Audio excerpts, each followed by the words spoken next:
have the AU Chair, Dr Nkosazana Dlamini Zuma, to talk to us about issues that are related to the continent. She gave us a briefing in terms of where the Agenda 2063 is, but also challenging the media to ensure that we popularize the Agenda 23.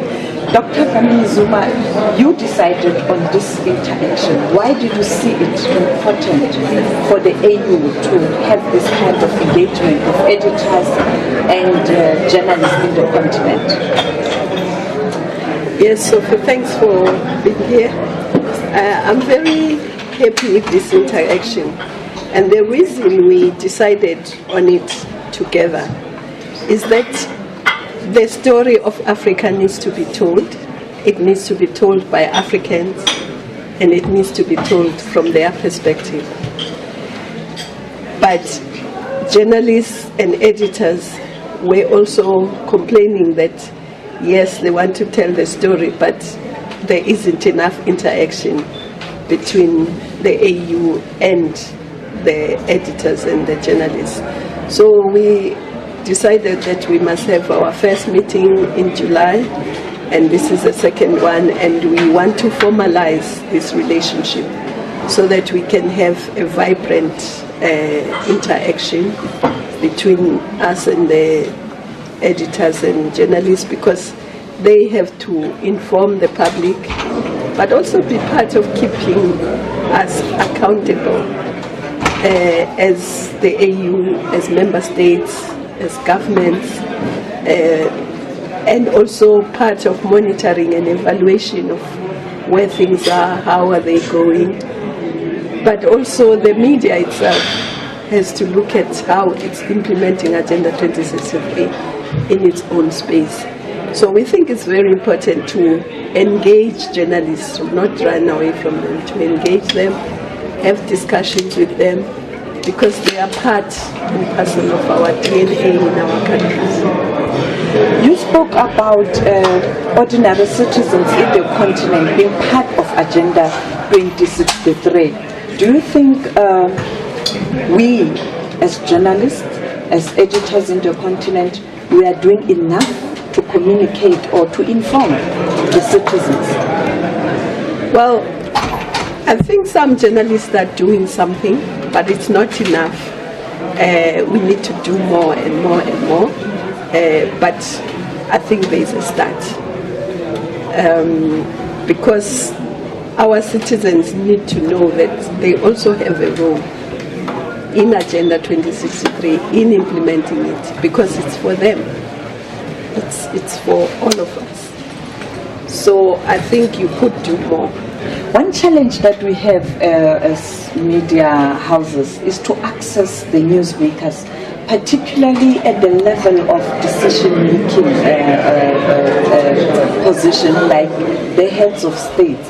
How do we ensure that we find a way to harmonize the relations so that they are able to answer the hard and also the soft questions, particularly when there are issues that they have to account on, or perhaps what they have to explain? I think we all need to try and build that relationship.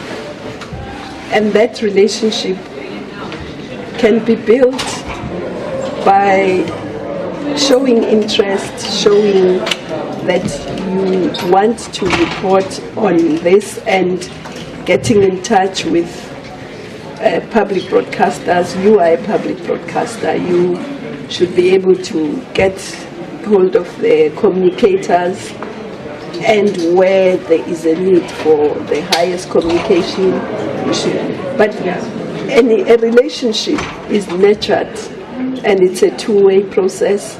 If they know that you do report good things and bad things, they'll probably be happy to interact with you, that you tell the story from an African perspective, but you're not, where there's constructive criticism, you do it.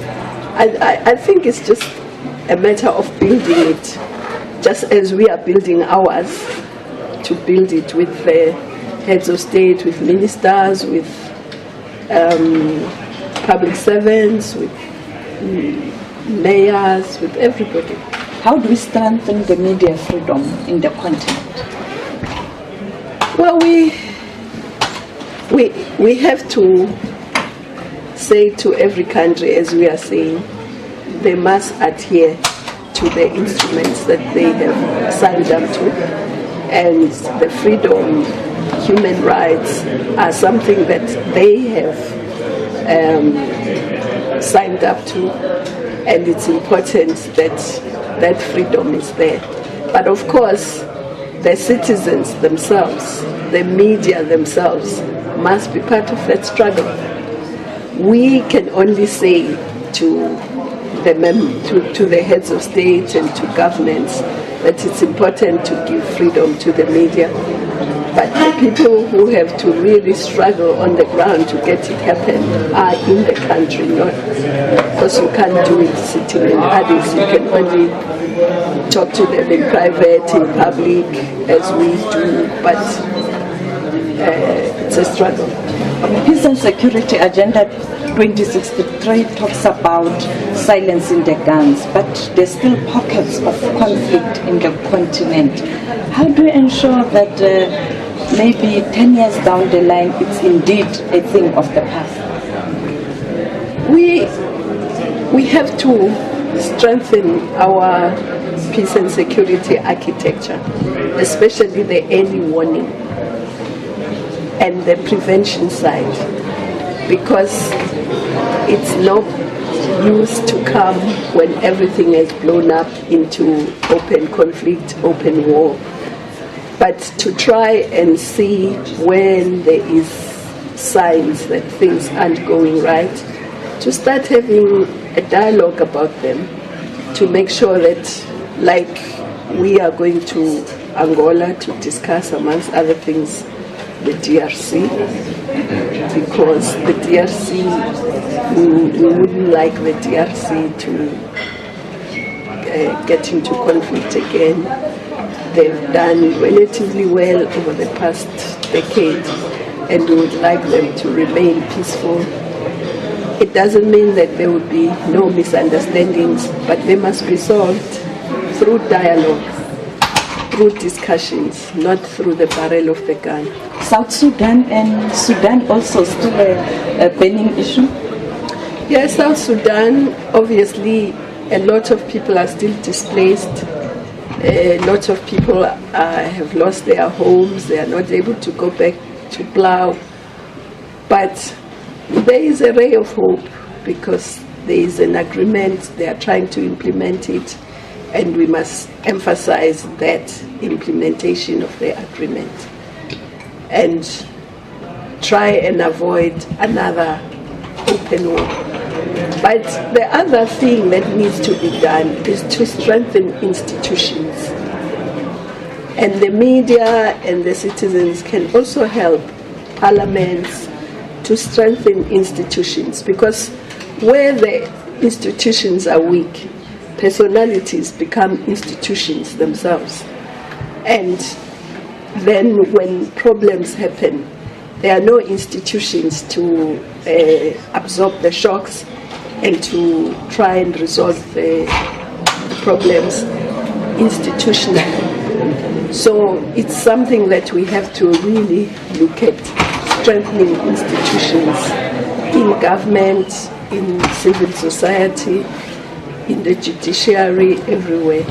We must build and strengthen the institutions. And finally, we saw last week South Africa make an announcement that they'll pull out of the ICC. There has been a concern from the continent in general about how this institution or the International Criminal Court is conducting its business. Will this matter be discussed at the AU summit in January next year, early February?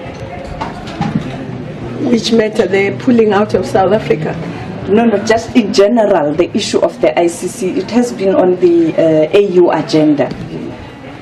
Yeah, it was on the AU agenda, particularly when the president of Kenya was there at the ICC.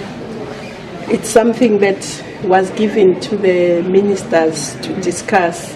It will not be on the agenda of the summit, except if the ministers have a recommendation to make. to the heads of state. Because, as you know, the AUC is not a member of the ICC. It has no standing in the ICC. Member states individually, using their own sovereignty, join or pull out. It's a sovereign matter.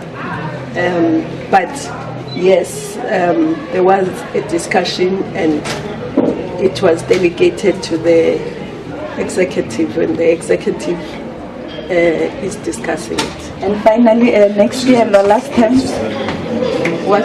finally you leave in office?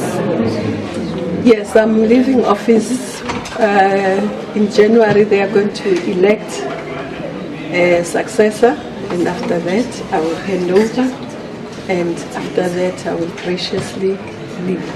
Thank you so much, Dr. Dlamini Zuma. Thank you so much, the AU Chair.